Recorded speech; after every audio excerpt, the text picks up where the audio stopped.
se plaignent ci coowal budget souvent dañuy wax naan budget maire yi permettrewul xëy na assouvir besoins yi nga xamante ni moom la population yi am c'est vrai wala dafay confirmer sax li nga wax ni volonté wu maire de faire dafay participer bu baax a baax ci bilan am.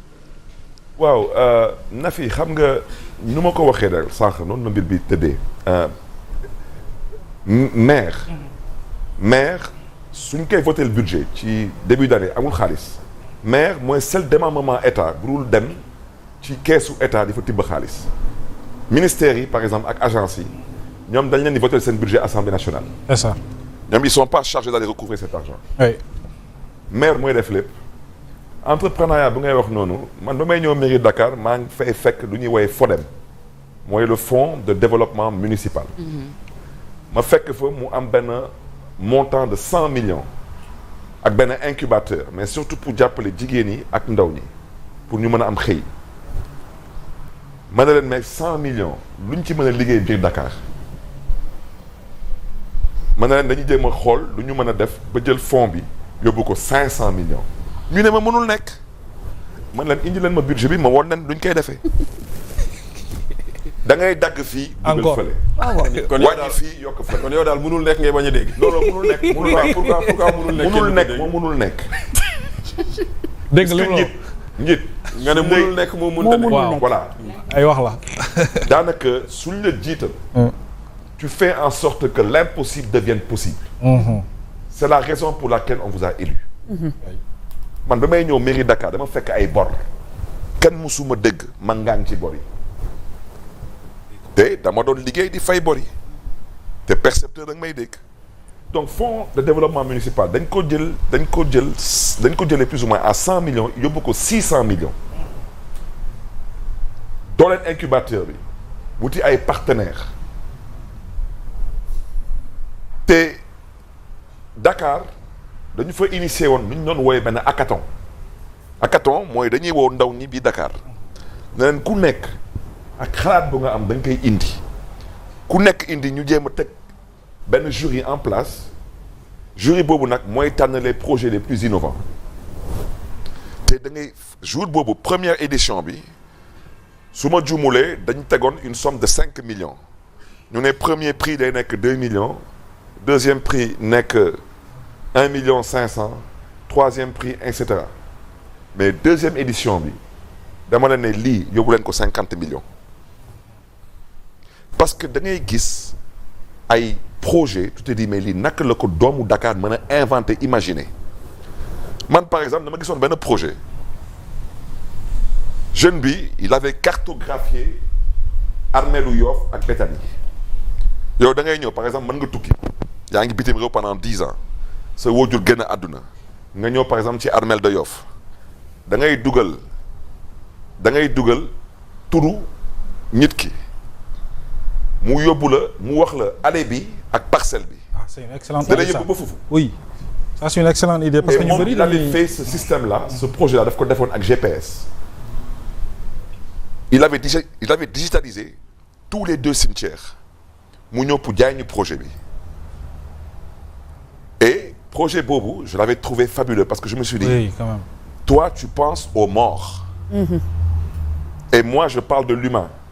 Et je pense aussi aux morts parce que pour moi les morts sont aussi des humains parce que nous tous on est appelés à mourir donc ngay gis ay projets yu mel noonu et tu te dis mais waouh des projets de santé à la maison des projets pour les personnes du 3e âge parce que tey par exemple Sénégal dañuy fàtte d'habitude les personnes du 3e âge man des fois suma papa ndeysaan daf may woo ma ñëw mu jox ma portable bi mu ne ma xoolal suma portable est-ce que mi ngi dox ma ne ko du tax mu ne parce que toog naa fi ñetti fan kenn woowu ma ne ko góor gi sa gars nga soxlawul rek ndeysaan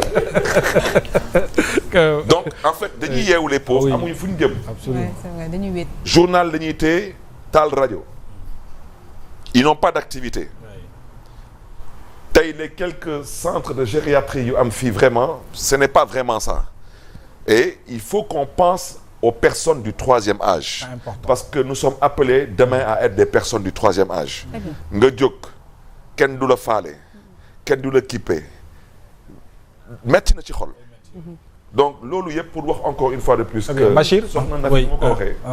l'entrepreneuriat à la ville de Dakar. très important. hackathon bi dañ ko bëggoon yóbbu à un autre niveau. On voulait le faire même à la limite même on voulait même faire venir des jeunes de la sous-région pour apporter des projets et des idées à Dakar. c'est important Bachir. waaw monsieur le maire man damay génn cadre boobu noonu yëpp parce que yow nekkoon nga maire de Dakar et am na benn projet bu important bu am maire de Dakar mais qui concerne le Sénégal les JOJ les Jeux olympiques de la jeunesse puusoon nañ ko fii parce que y a eu la Covid jàpp nañ ko ci biir at mi te fu mu toll nii for nañ ci weewu béy ni état d'avancement travaux yi tollagul 70%. te les JOJ c'est prévu en octobre bu ma juumul am na ñenn ñoo xam ne seen xel dafay am tuuti inquiétude ni est-ce que le Sénégal pourra être au rendez-vous déjà man dama bëggoon xam yow ba nga fa nekkee lan nga def ci JOJ yi lan nga fa def comme activité lan nga fa bàyyi te li nga fa bàyyi ak fu ñu toll lan moo évolué te loolu nan nga ko gisee est-ce que njortu nga ni sa yaakaar ni ñi am crainte ni du am wala mën nañ ko toxal dañuy comment dirais-je encore waruñoo am crainte et que ça se tiendra comme il se doit. mais dañ ko ciy génne woon de. ci projet bi. waaw dañ ko ci seetlu woon de mu yuuxu fi yëpp. non xam ngeen ci di mbiru JOJ yi. l'histoire d'abord des JOJ. exactement. oui dañu ñëw. jaay au maire de Dakar en l'occurrence à l'époque. qui di Khalifa Sall. ñu jaay ko le projet des Jeux olympiques de la jeunesse. Khalifa Sall jamono jooju mi ngi woon ci kaso bi. exactement Khalifa Sall su signé wuloon JOJ du am. tout à fait. donc JOJ. du affaire u état du Sénégal. du état du Sénégal moo tax JOJ am. loolu foog ñu leeral ko askan wi. yoonu état newu bu ci tegu JOJ du affaire u CNOS. JOJ ville de Dakar moo candidaté.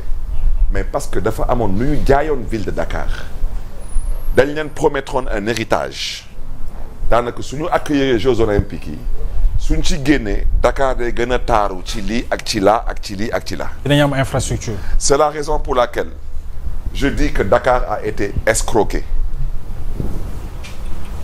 parce que l'héritage n'est pas au rendez-vous.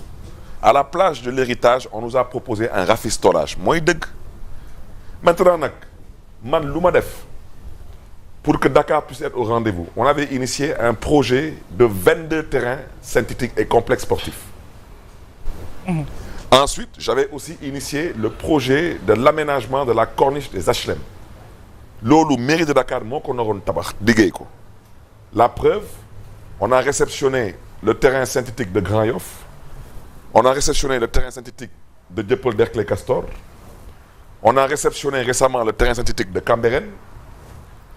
HLM, Corniche HLM, c'était tout un parcours sportif. Oui. Et j'avais même commencé à faire la pose de la première pierre.